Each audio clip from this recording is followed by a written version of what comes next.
الحمدللہ والصلاۃ والسلام علی رسول اللہ۔ کیا انسان تقدیر کے حوالے سے مجبور ہے یا خود مختار؟ سوال کیا گیا ہے، کیا انسان مجبور ہے یا اسے اختیار حاصل ہے؟ الجواب بعون اللہ سبحانہ و تعالی۔ شیخ ابن عثیمین رحمہ اللہ سے یہی سوال پوچھا گیا تو آپ نے جواب دیا، سوال کرنے والے کو چاہیے کہ پہلے خود اپنے آپ سے سوال کرے، کیا کسی نے اسے مجبور کیا تھا کہ وہ یہ سوال پوچھے؟ کیا گاڑی خریدتے وقت اسے اپنی پسند کی گاڑی منتخب کرنے کا اختیار حاصل ہوتا ہے یا نہیں؟ اسی طرح زندگی کے دیگر امور کے متعلق بھی سوچے تو اسے واضح ہو جائے گا کہ وہ مجبور ہے یا خود مختار۔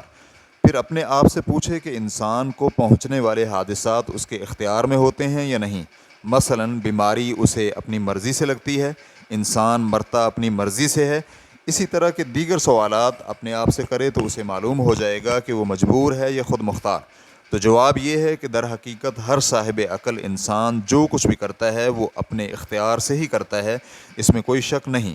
اس حوالے سے اللہ تعالیٰ کا یہ فرمان سنیے، فَمَنْ شَاءَ اتَّخَذَ إِلَىٰ رَبِّهِ مَآبًا، پس جو چاہے اپنے رب کی طرف لوٹنے کا راستہ اختیار کر لے۔ سورۃ النبأ آیت نمبر 39۔ اور یہ فرمان بھی سماعت کیجئے، مِنْكُمْ مَنْ يُرِيدُ الدُّنْيَا وَمِنْكُمْ مَنْ يُرِيدُ الْآخِرَةَ، تم میں سے کچھ ایسے ہیں جو دنیا چاہتے ہیں اور کچھ وہ ہیں جو آخرت چاہتے ہیں۔ سورہ آل عمران آیت نمبر 152۔ اسی طرح اللہ سبحانہ و تعالیٰ نے فرمایا، وَمَنْ أَرَادَ الْآخِرَةَ وَسَعَىٰ لَهَا سَعْيَهَا وَهُوَ مُؤْمِنٌ فَأُولَٰئِكَ كَانَ سَعْيُهُمْ مَشْكُورًا، اور جو شخص آخرت چاہے اور اس کے لیے کما حق وہ کوشش بھی ایمان کی حالت میں کرے تو یہی لوگ ہیں جن کی کوشش کی قدردانی کی جائے گی۔ سورہ بنی اسرائیل آیت نمبر 19۔ اور ایک مقام پر فرمایا، فَفِدْيَةٌ مِّن صِيَامٍ أَوْ صَدَقَةٍ أَوْ نُسُكٍ، تو وہ روزے یا صدقہ یا قربانی کی شکل میں فدیہ دے۔ سورۃ البقرہ آیت نمبر 196۔ تو اس آیت کریمہ میں اللہ تعالیٰ نے فدیہ دینے والے کو اختیار دیا ہے کہ ان میں سے جو چاہے کام کرے۔